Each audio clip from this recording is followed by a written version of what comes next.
Making headlines.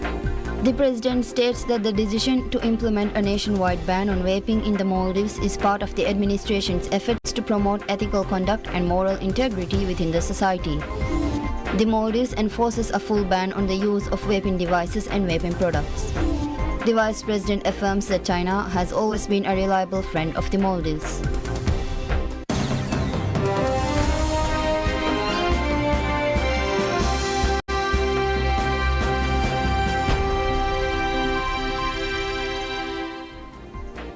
Bismillahirrahmanirrahim. Assalamu alaikum. Welcome to PSM News in English with me, Hafiz Sattar. And now the news in detail. President Dr. Mohamed Muiz states that the decision to implement a ban on vaping in the Maldives is a part of the administration's ongoing efforts to promote ethical conduct and moral integrity within a society and to ensure the holistic development of the nation. President Dr. Mohamed Muiz states that the decision to implement a nationwide ban on vaping in the Maldives is part of the administration's ongoing efforts to promote ethical conduct and moral integrity within the society and to ensure the holistic development of the nation. The ban, which took effect on 15 December, encompasses the usage and sale of vaping devices and related products. President Dr. Muiz underscored the significance of this ban as a step towards instilling virtues and positive traits within the community, highlighting the significance of cultivating the mindset of the people to attain holistic national development. The president underscored the necessity of reviving Islamic virtues and traits in contemporary society, a mission actively pursued by his administration. He also addressed the concerning addiction rates among youth and children and stated that the decision to ban vaping was undertaken to fortify the social fabric of the nation. The president revealed that the decision to ban vaping was made on 14th October following public requests. Subsequently, the Tobacco Control Act was amended to prohibit the use and sale of vaping devices and related products. The amendment came into effect on 15 November and the full ban has been enforced from 15 December.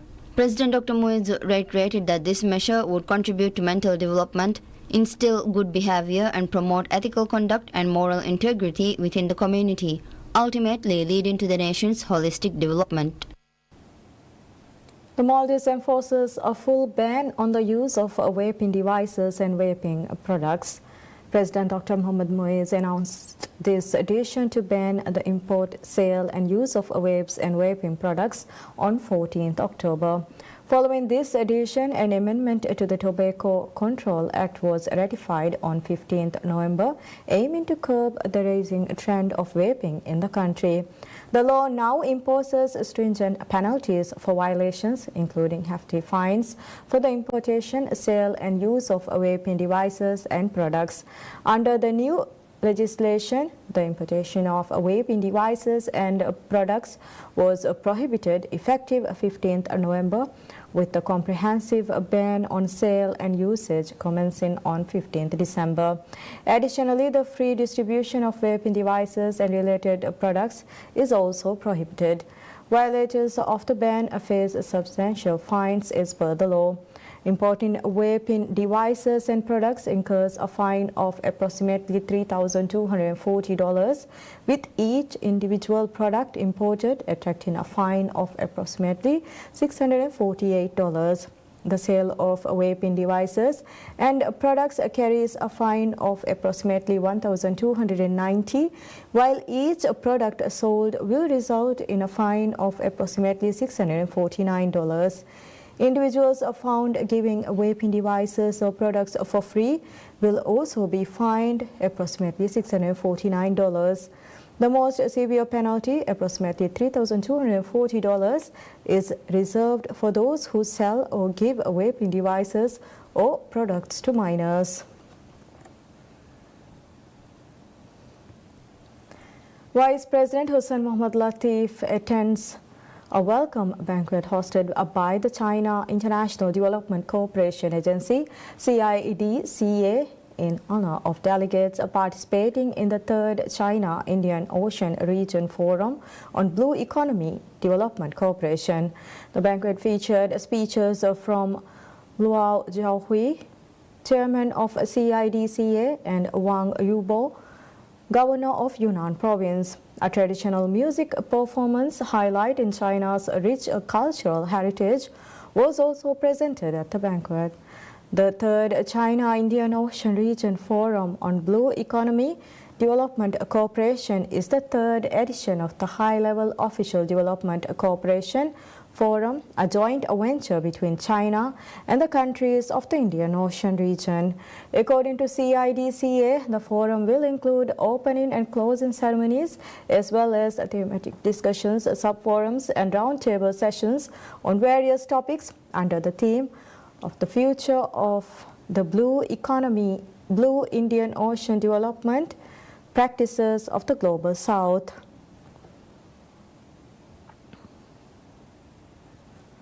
Vice President Hussein Mohammad Latif affirms that China has always been a reliable friend of the Maldives.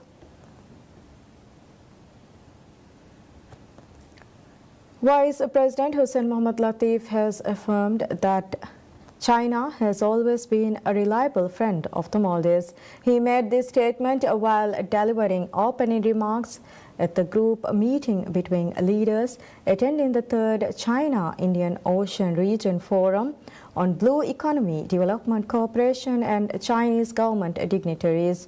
The meeting was presided over by Wang Yong, Vice Chairman of the National Committee of the Chinese People's Political Consultative Conference, CPPCC. In his remarks, Vice President Latif expressed sincere gratitude to the China International Development Cooperation Agency, CIDCA, and the Yunnan Provincial People's Government for their warm hospitality. He reiterated the Maldives' commitment to the One China principle, of which he described as key to maintaining stable ties between the two countries. He added the third China-Indian Ocean Region Forum on Blue Economy Development Cooperation provides a unique opportunity for collaboration and exchange, the Maldives in playing a key role as a co-host of this year's forum, which is organized by CIDCA. The event taking place from 15th to 17th December in Kunming, Yunnan province, revolves around the theme The Future of the Blue Indian Ocean Development, Practice of the Global South. The forum's agenda includes opening and closing ceremonies, thematic discussion, sub-forums and roundtables and various pertinent topics. According to CIDCA, for the first time, the forum will also feature a dialogue between governments and enterprises. This dialogue aims to discuss feasible pathways and best practices for multi-stakeholder engagement in international development cooperation.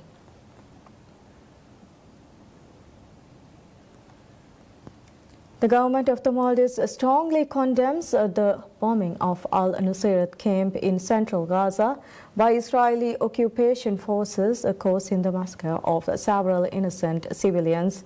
In a statement, the Maldives reaffirmed its position that such repeated and flagrant violations of international law and international humanitarian law targeting of civilians continues to escalate the indescribable humanitarian situation in Gaza and must be stopped with urgent, effective interventions from the international community. The Maldives reiterated its call on the international community to take immediate and decisive action to end Israel's aggressive attack, de-escalate the cycle of violence, and protect innocent civilians and ensure that lasting peace is achieved in the region. The Maldives continues to stand in solidarity with the Palestinian people in their relentless pursuit of justice and statehood.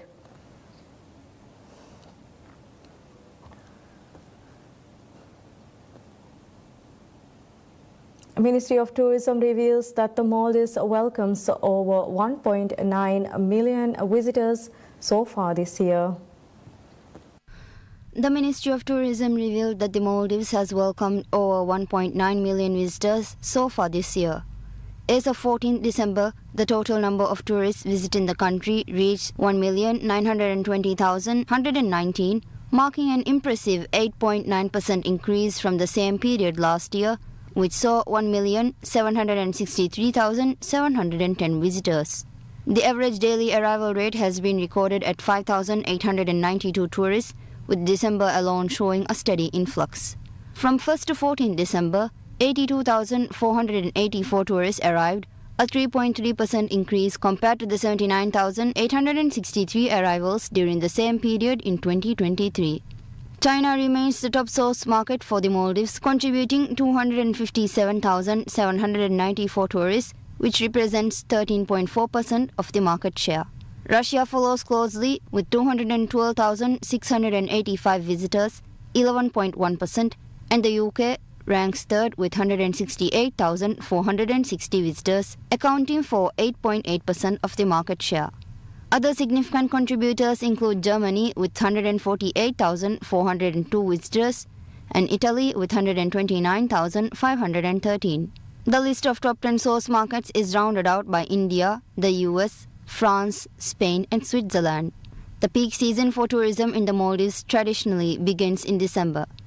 Last year, 194,690 tourists visited the islands in December alone. With just 15 days left in 2024, the government is optimistic about achieving its target of attracting over 2 million visitors. The total number of tourist arrivals in 2023 was recorded at 1,878,543.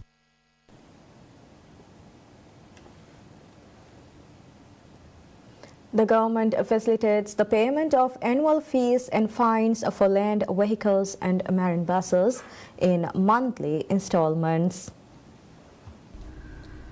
The government facilitated the payments of annual fees and fines for land vehicles and marine vessels in monthly installments. The arrangement was facilitated under newly gazetted regulations on the allocation of annual fees and penalties payable for road vehicles and marine vessels, issued by the Ministry of Transport and Civil Aviation. The purpose of this new regulation is to provide flexible payment options for annual fees, penalties arising from non-payment of annual fees, and other vehicle-related fines owed to the state for individuals who are unable to pay the full amount in a lump sum. Under the regulation, 5 criteria have to be met to be eligible for this scheme. This includes the total amount owed exceeds $648, the expiry of payment due date, requesting for a lenient payment plan under the regulation, being the registered owner of the vessel or the vehicle, not having previously utilized the payment plan option. As per the regulation, a commitment fee must be paid to avail the leniency. The flexible payment plan option request will be cancelled if the commitment fee is not paid within 14 days. The Ministry will draw up an agreement with those who pay the fee within the stipulated time frame. In the agreement, the minimum monthly payable amount will be determined after deducing the commitment fee from the total amount owed. If payments are not made within 30 days of the agreed schedule, the Ministry reserves the right to terminate the agreement. Following the gazetting of the new regulation, Minister of Transport and Civil Aviation Mohammad Amin stated that President Dr. Mohammad Moise's vision is to bring ease to the country's citizens. He expressed gratitude to the President for his commitment to improving the lives of the public. The Australian High Commission donates more than 100,000 books to over 24 schools and libraries across the Maldives. The Australian High Commission has donated more than 100,000 books to over 24 schools and libraries across the Maldives. Speaking to PSM News, the Australian High Commission said that more than 100,000 books have been donated to 29 different schools and community libraries across 15 atolls of the Maldives. It said that the donation of books featured secondary and primary teacher resources, teen, primary, and adult fiction and non-fiction, reference books and stationery items. This diplomacy initiative was made possible through the generosity of a number of individuals and companies, including the Rotary Club of Flemington, Kensington in Melbourne, Australia, Fantasy Private Limited, Sepia International, Centurion Transport and the Reading Room. The High Commission added that the Reading Room, an NGO based in the Maldives, co-founded and run by Australian alumna Asima Abdul Qadir, helped sort through the books and organize the distribution to the different schools and libraries. According to the High Commission, Over the course of 3 weeks, a group of volunteers led by Asima had gone through each book, vetting them for sustainability for schools and libraries. The reading room reached out to several schools and libraries to gauge interest. In most cases, the schools organized the logistics and transportation of the books to their islands, with many boats offering free transport. In April this year, the Australian High Commission organized and hosted a community event which received over 500 books that were donated to Kuludufushi Public Library and Ta Guradu School. Controller General of Immigration Mohammed Shamman Wahid confirms that necessary efforts are being undertaken to deport a French family that has been living in the Maldives illegally for several years. Controller General of Immigration Shamman confirmed that necessary efforts are being undertaken to deport a French family that has been living in the Maldives illegally for several years. In a social media post, the controller disclosed that Immigration Watch had received reports about the foreign family consisting of 6 members on 18 July. Following a review of the case, the primary individual involved in the case was summoned to immigration on 23 October. Shamman revealed that the passports of all members of the family had expired, which complicated their deportation efforts. He confirmed that immigration is working with the Ministry of Foreign Affairs to obtain travel documents for the family to facilitate their deportation. Shamman assured that the family will be sent back to France as soon as the arrangements are finalized, asserting that no one will be allowed to reside in the Maldives in violation of immigration laws. The government has been taking strong measures to effectively address the issue of illegal immigrants in the Maldives. According to statistics released by the Immigration Department, since the current administration assumed office, over 5,000 foreign nationals have been deported for various violations.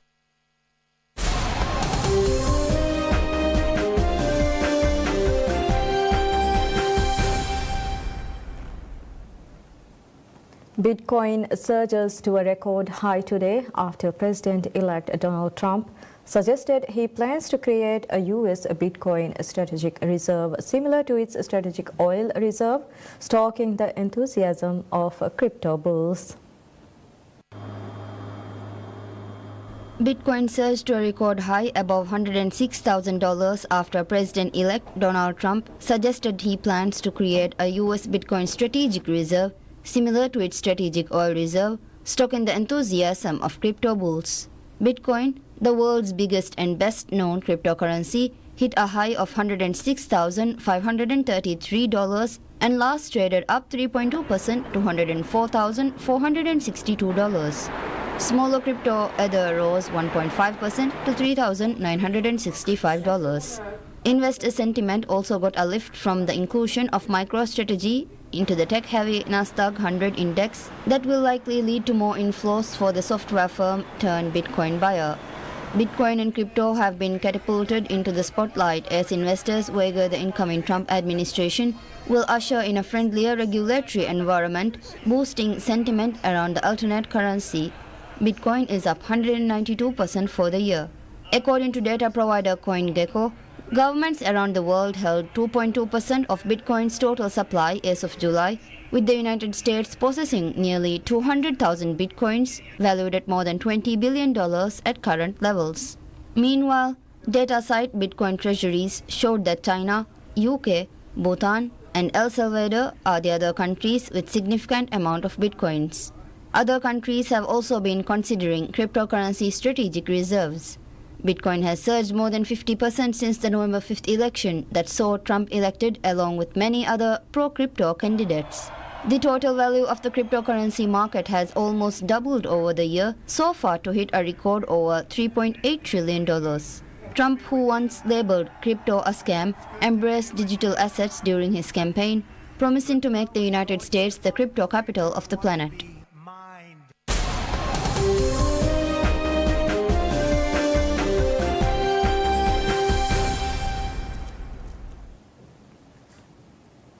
Medics said Israeli strikes in Gaza killed at least 53 Palestinians, including a journalist and rescue workers.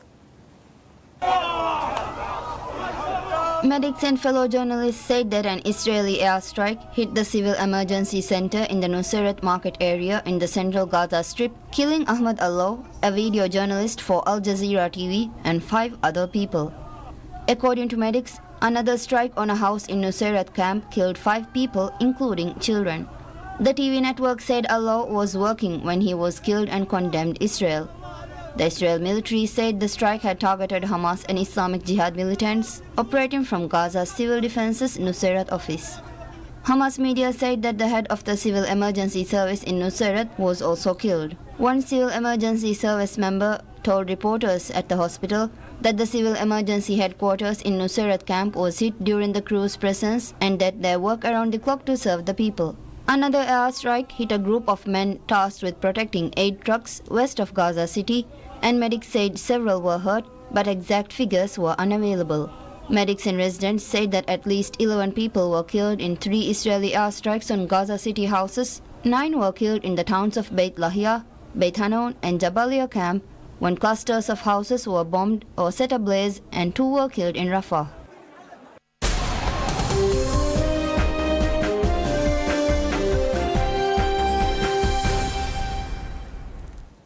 Australia's Travis Head and Steve Smith gives India a repeat of their nightmare in the World Test Championship WTC final. While racking up centuries and a 241 stand in the third test at the Gabba on Sunday, Australia's Travis Head and Steve Smith gave India a repeat of their nightmare in the World Test Championship WTC final. At the Oval in June last year, the pair combined for 285 runs in the first innings to set a platform for Australia's maiden WTC title, Head smashing 163 from 174 balls, while Smith played the patient accumulator in his 268 ball knock of 121. The pair replenished their roles on Sunday, Smith making 101 of 190 deliveries and Head racing 252 at nearly a run a ball. Jasprit Bumrah dismissed them both after tea, but not until the pair had batted through the entire middle session to undo India's positive start of 3 morning wickets. Head celebrated back-to-back hundreds, having smashed a match-winning 140 in the pink ball test in Adelaide, and posted his 9th test turn to continue his role as India's nemesis. Smith, who shrugged off a dire run of scores and snapped his longest streak without a century, said that he has been feeling good the last few games, although he hasn't managed to get in and get into his work. I felt like I was moving into the ball nicely, and obviously had a bit of luck early on, which I think you need on these surfaces to score big runs, and rode that, and then obviously had a great seat in the house to watch Travis go about his business again. It was a great partnership, and it felt a lot like the World Test Championship final in a way. The way he came out and just smacked it, and I could sort of take second fiddle and do my thing. So it was a really good day. India's bowling coach Mohan Morkel praised the duo's innings but said that the Rohit Sharma lead team needs to work better on their game plans. With the series level at 1-1, Australia finished day 2 at well in front of 405 for 7 after rain restricted them to 28 for no less on day 1. Victory at the Gabba would put Australia within 1 test win of sealing their place in the WTC final, while taking India's hopes of reaching the decider out of their hands.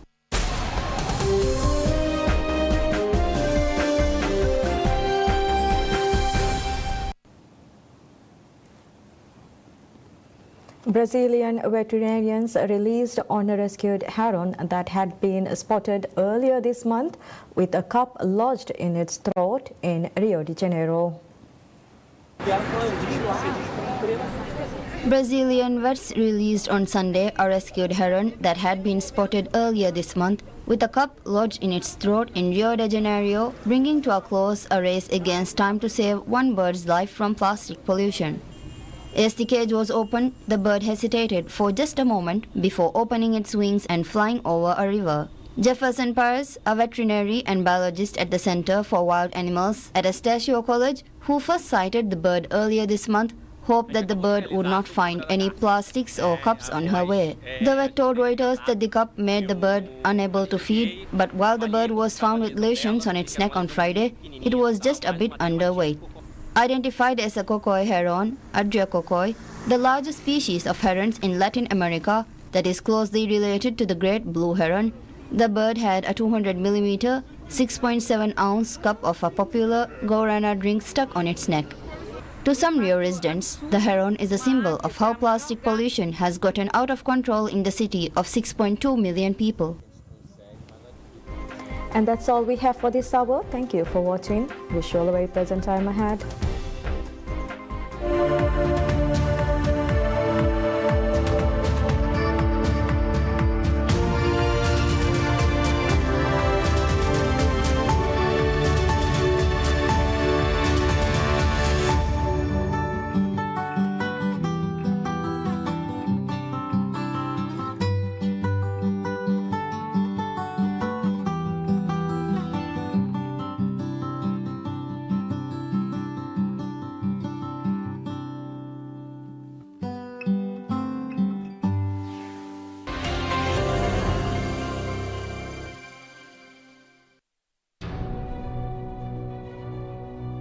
ಹಫ್ತಾ ನಿಮಿಗೆನ್ ದಾಯರು ಎಕಿ ದಾಯರಾತಕು ರಾಜ್ಯ